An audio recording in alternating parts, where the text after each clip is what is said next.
Алесь Гарун, беларускі паэт пачатку 20-го стагоддзя, насамрэч насіў прозвішча Прушынскі. Прушынскі – сям'я каталіцкая, прыхаджане мінскага кальварыйскага касцёла. Бацька працаваў дворнікам, маці – прачкай. Алесь дапамагаў бацьку месці двары, а таксама маці разносіў папраную бялізну заказчыкам. Цяжка было мне слухаць абразлівыя заўвагі, што бялізна кепска вымытая. Здаецца, плюнуў бы ім у твар, але я плакаў і цярпеў, несучы ў сэрцы пагарду да іх і помсту. З такога асяродку і выходзілі паламяныя рэвалюцыянеры. Да таго ж Алесь узяў у аднаго з аднакласнікаў кніжыцу, патрапаную, выдадзеную ў Кракаве, і крамольную. Гэта быў зборнік «Дудка беларуская» Францішка Багушевіча. Прушынскі валодаў фенаменальнай памяццю і кнігу гэтую адразу ж завучыў. З таго часу Алесь дакладна ведаў, хто ён. Пісаць на роднай мове было небяспечна, і Прушынскі падпісваўся псеўданімамі, змрочнымі, у духу часу. Смутак, Гарун. У рамеснай вучэльні Алесь атрымаў спецыяльнасць сталяра, працу ў майстэрнях на мэблевай фабрыцы. Хіба гэта яго лёс? У 17 гадоў Прушынскі захапіўся палітыкай і ўвайшоў у партыю эсэраў. Незадоўга да 20-го дня нараджэння Алесь знаходзіцца на падпольнай мінскай тыпаграфіі эсэраў па вуліцы Шырокай. І раптам паліцэйская аблава. Малады рэвалюцыянер узяты з рэчдокамі, трапіўся і яго сябра. Разам іх і судзілі. Настаўнік Мікола Шыла, які сядзеў у турме з Прушынскім, згадываў: яго светлы, адкрыты твар з сінімі васільковымі вачыма свяціўся нейкай унутранай цеплынёй, дабратой, ласкавасцю.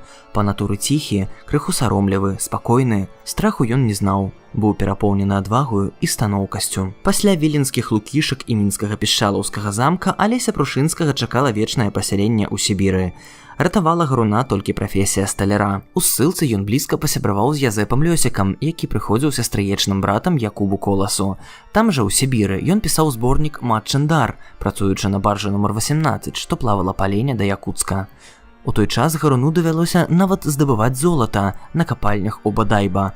Проста як у романах Джека Лондана. Тайга, халодная імклівая рэчка, хударлявы чалавек з васільковымі вачыма углядаецца ў чужое неба. На радзіму вярнуўся Гарун пасля лютаўскай рэвалюцыі. На жаль, вярнуўся хворым на сухоты. Нягледзячы на кепскі свой стан, тут жа увязваецца ў грамадскую дзейнасць. Яшчэ ў траўні 1917-го ў Маскве спрабуе арганізаваць беларускіх бежанцаў у беларускую народную грамаду, каб патрабаваць ад часовага ўрада нацыянальнай і палітычнай аўтаноміі. У Мінску Гарун працуе ў рэдакцыі газеты «Вольная Беларусь» разам з Язэпам Лёсікам. Менавіта тут ён публікуе апавяданне трыпціх «П'еро і Каламбіна» пра несправядлівае каханне. Сам аўтар відавочна атаясамліваў сябе з П'еро. Хоць слабы здароўем, хоць з нястачамі ў дома з харчаваннем, у цеснай хаце і без выгодаў жыў, але насіўся з праектамі пра лепшую будучыню для бацькаўшчыны. Меў ён тады 31 год веку, але выглядаў куды на старэйшага, згадваў калега паэта Будзько.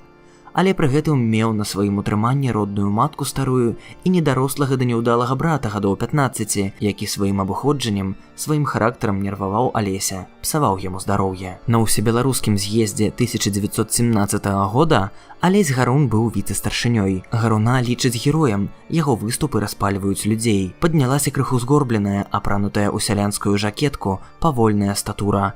Бледнае аблічча, цёмныя засмучаныя вочы, спакойны, роўны, але цвёрды голас. Пачаў гаварыць просты сталяр, быўшы катаржнік, якога лепшыя гады прайшлі ў халодныя і дзікыя Сібіры. У жніўні 1919 года менавіта былы катаржнік узначаліў часова беларускі нацыянальны камітэт. Цікава, што Гарун шчыра паверыў заявам Пілсудскага аб роўнасці народаў у новай Польшчы. Ён моцна ўхапіўся за ідэю стварэння беларускай вайсковай камісіі і беларускага войска. Нават абвесціў, што пакідае паэзію, каб не адцягваць увагу ад вялікай справы. Але калі сухоты прыкоўвалі яго да ложка, пісаў жывыя казкі для беларускіх школ. Расчараванне было непазбежнае. Гарун пераканаўся, што палякам не патрэбная дзяржаўная самастойнасць беларусаў.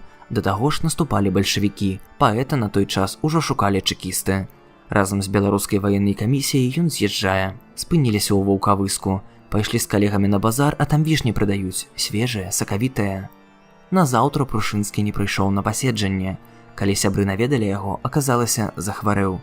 Запіў вішні сцюдзёнай вадой. Доктар з ваеннай камендатуры паставіў дыягназ – дызентэрыя. Двое прыяцеляў адвезлі паэта, які ўжо і на нагах стаяць не мог, на станцыю, перадалі санітару вагона ваеннага шпіталя. Памёр беларускі П'еро ў Кракаве 28 ліпеня 1920 года. Яго магілу прыехала шукаць Паўліна Мядзёлка. Ёй паказалі драўляны крыж на ракавіцкіх вайсковых могілках.